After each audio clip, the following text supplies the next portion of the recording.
20 June বাঙালির ইতিহাসে ও বাংলার ইতিহাসে স্মরণীয় হয়ে আছে দুটি কারণে। এই দিনেই বাংলার শেষ স্বাধীন নবাব সিরাজউদ্দৌলা ব্রিটিশ বাহিনীকে পরাজিত করে দখল করেছিলেন কলকাতা। সেটা ছিল 1756 সাল। তবে তার প্রায় 200 বছর পরে 1947 সালে অবিভক্ত বাংলার আইনসভা এক ভোটাভুটিতে সিদ্ধান্ত নিয়েছিল যে বাংলা দ্বিখণ্ডিত হয়ে এক অংশ যাবে ভারতে, অন্য অংশটি যাবে পাকিস্তানে। সেদিনের ভোটাভুটিতে পাকিস্তানের দিকে চলে গিয়েছিল বাংলার যে অংশটি এক সময় সেই পূর্ববঙ্গ। দেশভাগের পরে যা ছিল পূর্ব পাকিস্তান, সেটাই আজকের বাংলাদেশ।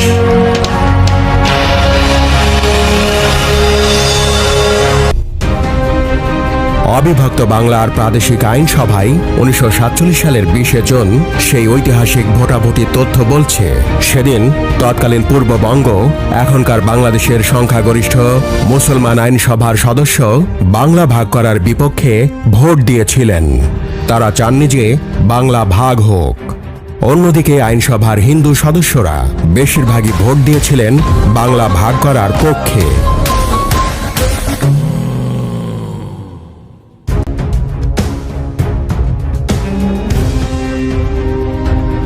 ভারতের স্বাধীনতার বেশ কয়েক মাস আগে বাংলার তৎকালীন প্রধানমন্ত্রী হোসেন শহীদ সোহরাওয়ার্দী, আবুল হাশিমদের মতো বেশ কয়েকজন মুসলিম নেতা এবং সুভাষচন্দ্র বসুর দাদা শরৎচন্দ্র বসু ও কিরণ শঙ্কর রায়ের মতো কংগ্রেসের কয়েকজন নেতা বাংলাকে ভাগ না করে একটি যুক্তবঙ্গ প্রদেশের পরিকল্পনা করেছিলেন। সেই পরিকল্পনাকে ইউনাইটেড বেঙ্গল প্ল্যান বলা হয়।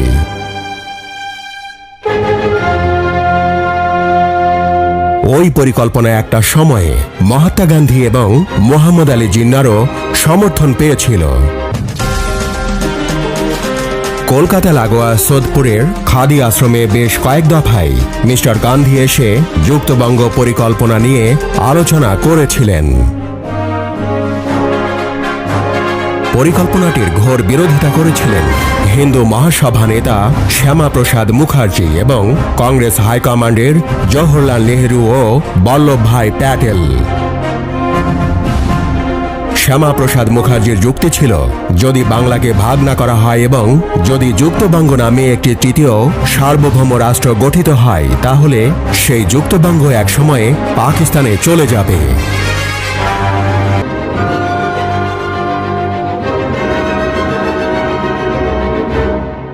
যুক্তবঙ্গ পরিকল্পনাকে ব্রিটিশ সরকার যে যথেষ্ট গুরুত্ব দিয়েছিল তার প্রমাণ পাওয়া যায় তৎকালীন ভাইসরয় লর্ড মাউন্টব্যাটেনের একটি সিদ্ধান্তে।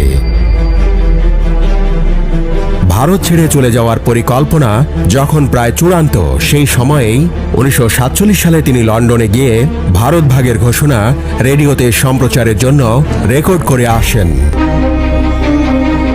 ঐতিহাসিক ও হার্ভার্ড বিশ্ববিদ্যালয়ের ইতিহাসের গার্ডিনার অধ্যাপক সুগত বসু বলেছিলেন, মাউন্টব্যাটেন পরিকল্পনার মাধ্যমে 3রা জুনই ঘোষণা হয়ে গিয়েছিল যে পাঞ্জাব আর বাংলা ভাগ করা হবে।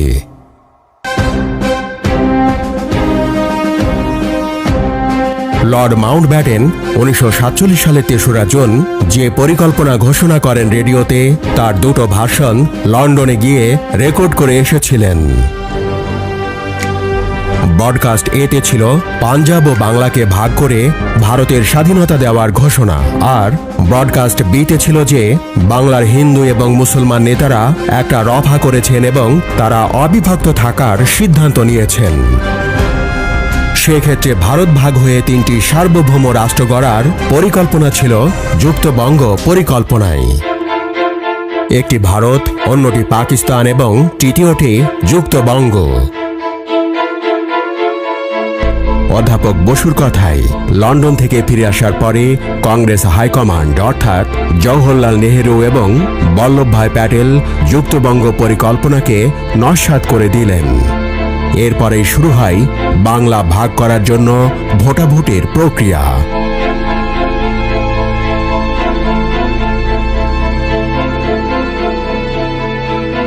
বাংলাদেশের লেখক মোহাম্মদ আসাদ তার বাংলা যেভাবে ভাগ হলো এই বইতে লিখেছেন, অবিভক্ত বাংলার গভর্নর 1947 সালের 11 জুন এক ঘোষণা দিয়ে বাংলা বিভাগ প্রশ্নে সিদ্ধান্ত গ্রহণের জন্য 20 জুন প্রাদেশিক আইনসভার সদস্যদের বৈঠক আহ্বান করেন। অতঃপর 20 জুন বাংলাকে ভাগ করার আনুষ্ঠানিক প্রক্রিয়া শুরু হয় 3রা জুনের পরিকল্পনা মোতাবেক। মোহাম্মদ আলী জিন্নাহ মুসলিম লীগ দলীয় ব্যবস্থাপক সদস্যদের নিকট এই মর্মে নির্দেশ প্রেরণ করেন যে তারা যেন পাকিস্তানের পক্ষে এবং বাংলা বিভাগের বিরুদ্ধে দৃঢ়ভাবে ভোট প্রদান করেন। কংগ্রেস হাইকমান্ডও বাংলার সকল হিন্দু পরিষদ সদস্যদের নিকট এই মর্মে নির্দেশ দেন যে তারা যেন বাংলা বিভাগের পক্ষে ভোট দান করেন।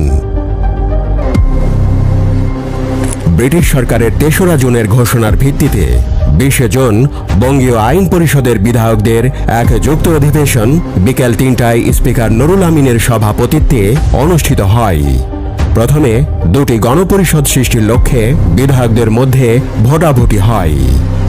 এর পরের অংশে ভোটাভুটি হয় বাংলা ভাগ হবে কিনা সেই প্রশ্নে। মুসলমান সংখ্যাগরিষ্ঠ পূর্ববঙ্গ অঞ্চলের জনপ্রতিনিধিদের ভোটে বাংলা ভাগ করার বিপক্ষে রায় যায়। 106টি ভোট বাংলা ভাগের বিপক্ষে আর মাত্র 35টি ভোট পড়েছিল বাংলা ভাগ করার পক্ষে। আর হিন্দু সংখ্যাগরিষ্ঠ পশ্চিম বাংলা অংশের জনপ্রতিনিধিদের ভোটে 58-21 ভোটে বাংলা ভাগ করার পক্ষে রায় যায়। প্রাদেশিক আইনসভা বাংলা ভাগের সিদ্ধান্তে সিলমোহর দেওয়ার পরে সেদিনই বাংলার তৎকালীন প্রধানমন্ত্রী হোসেন শহীদ সোহরাওয়ার্দী সংবাদ মাধ্যমে একটি বিবৃতি দিয়েছিলেন। সোহরাওয়ার্দী গবেষক আলিমুজ্জামান বলছেন, সেই বিবৃতিতে সোহরাওয়ার্দী সাহেব বলেছিলেন যে আশা নিরাশার যন্ত্রণার ইতি হল অবশেষে। স্বাধীন সার্বভৌম বাংলা রাষ্ট্রের আদর্শের পৃষ্ঠে ছুরিকাঘাত করা হয়েছে। বাংলাকে দ্বিধা বিভক্ত করা হবে অচিরেই। মুসলিম বাংলার ক্ষোভের বিশেষ কারণ নেই।